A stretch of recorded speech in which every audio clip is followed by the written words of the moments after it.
In the study of Mishnah Torah, we have now begun a new book in the Rambam called Zmanim, which means times. Here the Rambam discusses mitzvot which are related to specific times in the year. And we begin with Shabbos. And for today's mitzvah, we discuss the mitzvah of resting on Shabbos, as the verse says, Ubayom hashvi'i tishbot, and on the seventh day you should rest. The mitzvah is to rest from doing any of the prohibitive acts which one's not allowed to do on Shabbos, which we will elaborate more on in the coming days. This mitzvah is repeated many times in the Torah. There's a question asked.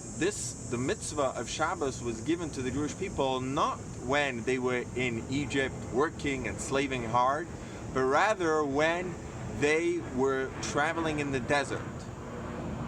When they were in the desert, most of the time they weren't doing anything. Everything was supplied for them. God provided for all their needs, and they didn't need to work. There were no businesses going on. There was no work. The day-to-day, they didn't really, to survive, they didn't have to do any of the prohibitive acts. So why was it that specifically then God gave them the mitzvah of Shabbos? Would it not be more appropriate that it should be given to them when they were in Egypt, actually working and slaving? So the Mabit explains that this is exactly the point that Hashem wanted to make. That the idea of resting on Shabbos isn't to just rest from to stop doing this, that, or the other.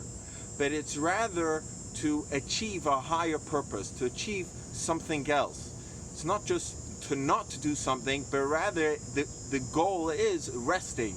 Shabbat la Hashem Elokecha. What are we resting for? We're resting to devote this day to Hashem. Even if we are the rest of the week spending not doing much at our homes, that doesn't mean Shabbos now has got no benefit to it.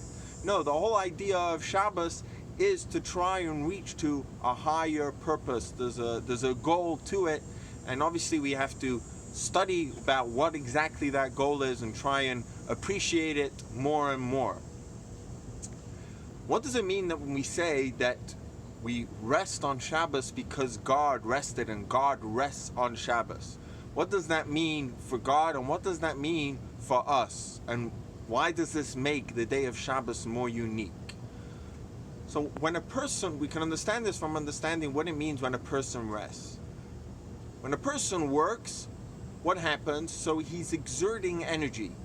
Like a person throws a ball, so now the energy has gone out of his hand and gone into the ball, and that's what makes the ball move. And the same thing with any act that a person does. He's exerting, he's taking out energy from himself. And that's why it makes the person tired, because he uses up all his energy. What happens when a person rests? So he rejuvenates. Now the energy is not exiting the person, it's staying in the person, and it becomes rejuvenated and refreshed. The same idea, so to speak, is with God.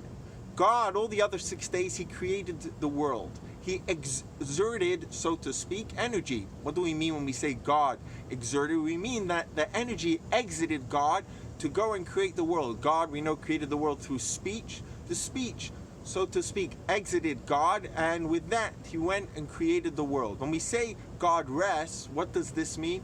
This means that now the energy through which God creates the world is not at a state in which it exits God, but rather it's still one, and still, just like with a person, when he rests, the energy stays within the person.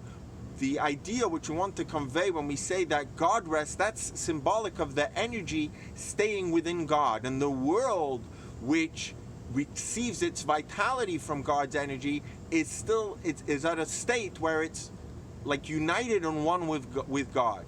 So this is why the whole world on Shabbos is lifted up to a higher plane, and we all, if we work hard, we could tap into the holiness of the day, the sanctity of the day, and then really appreciate what Shabbos is all about, and it will be a day of Shabbat la Hashem Elokecha, not just a day of rest, but a rest for and to God.